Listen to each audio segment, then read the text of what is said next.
गोपालगंज विधानसभा उपचुनाव में एआईएमआईएम के राष्ट्रीय अध्यक्ष असदुद्दीन ओवैसी अपनी पार्टी के प्रत्याशी अब्दुल सलाम के चुनाव प्रचार में नहीं आएंगे।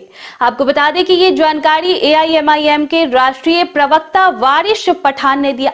उपचुनाव में गोपालगंज प्रचार करने पहुंचे वारिस पठान ने डिप्टी सीएम तेजस्वी यादव के बी टीम वाले बयान पर कहा कि हम जहां से चुनाव नहीं लड़े वहां से भाजपा चुनाव जीत जा रही है। उन्होंने कहा कि देश भर में 350 से ज्यादा सीटों पर बीजेपी जीत गई। किसकी वजह से जीत गई?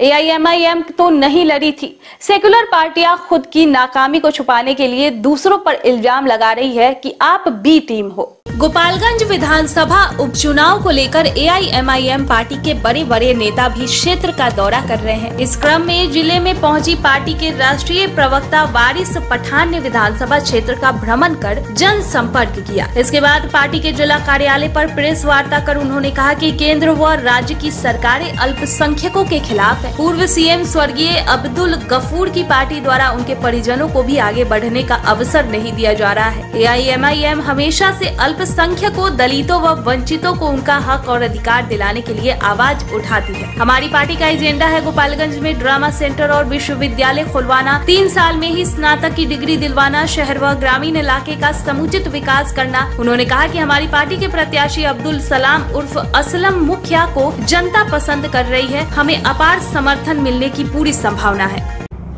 हम चुनाव लड़ेंगे।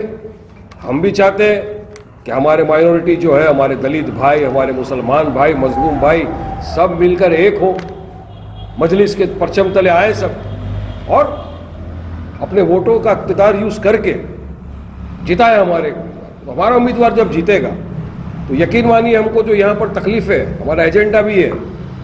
आज यहाँ पर एक बारिश आती है, पूरा गोपालगंज भीग जाता है।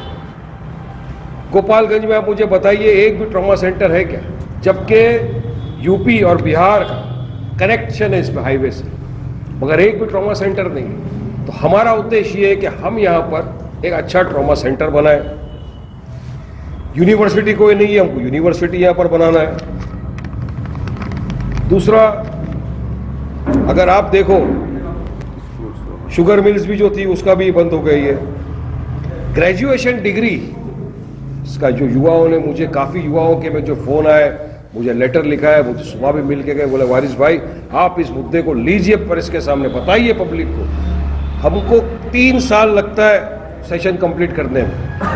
क्यों ऐसा? क्योंकि प्रॉपर 5 साल लगते हैं आदमी। 3 साल की डिग्री, 3 साल की अगर डिग्री है तो उसको कंप्लीट करने में 5 साल लगते हैं, क्योंकि सेशन ही नहीं आता, आगे बढ़ता जा रहा है और कोई सवाल करने वाला नहीं, क्योंकि किसी को पढ़ाई की तरफ ध्यान नहीं देना है ना।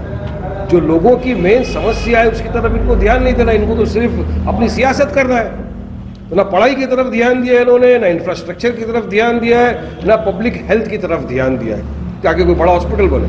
मगर मजलिस इत्तेहादुल मुस्लिमीन ये चाहती है कि अगर हमारा प्रत्याशी इंशाअल्लाह ताला जीत के आता है तो हम पढ़ाई की तरफ, जो यूनिवर्सिटी का मसला है, इसको भी हल करने की पूरी कोशिश करेंगे। हम जो तेलंगाना में स्कूल का हमारा मॉडल है, आप अगर आके देखेंगे ओवैसी स्कूल ऑफ एक्सीलेंस, जितनी सारी स्कूल है, 16,000 बच्चे हमारे यहाँ पर तेलंगाना में फ्री में पढ़ते हैं। और टॉप क्लास स्कूल जिसमें सिर्फ मुसलमान ही नहीं, हमारे सिख भाई के, क्रिश्चियन भाई के, हिंदू भाई के, दलित भाई के, तमाम वर्ग के लोग वहाँ पर एजुकेशन हासिल करते हैं। असदुद्दीन ओवैसी की पार्टी को सिवान के पूर्व सांसद मरहूम मोहम्मद शहाबुद्दीन की उपचुनाव में याद आई है। एआईएमआईएम के राष्ट्रीय प्रवक्ता वारिस पठान ने कहा कि शहाबुद्दीन साहब के इंतकाल हो गए, लेकिन उनके घर पर आज तक कोई नहीं गया। उन्होंने कहा कि जिस पार्टी में शहाबुद्दीन थे, उनकी पार्टी ने उन्हें और उनके परिवार के लिए कुछ नहीं किया। सिवान यहाँ से 25 किलोमीटर की दूरी पर है। शहाबुद्दीन साहब गद्दावर नेता, जो 1-2 टर्म एमएलए रह चुके, 5 मरतबा एमपी रह चुके, सिवान से आरजेडी से लड़े, उनका इंतकाल हो गया कोरोना काल में। दिल्ली में सब थे मौजूद, आरजेडी के वरिष्ठ नेता वहां मौजूद थे, लेकिन यकीन मानिए एक भी वाहिद आदमी ना उनके जनाजे में गया, ना उनके घर पे इयादत के लिए गया, ना उनकी फैमिली से संपर्क किया।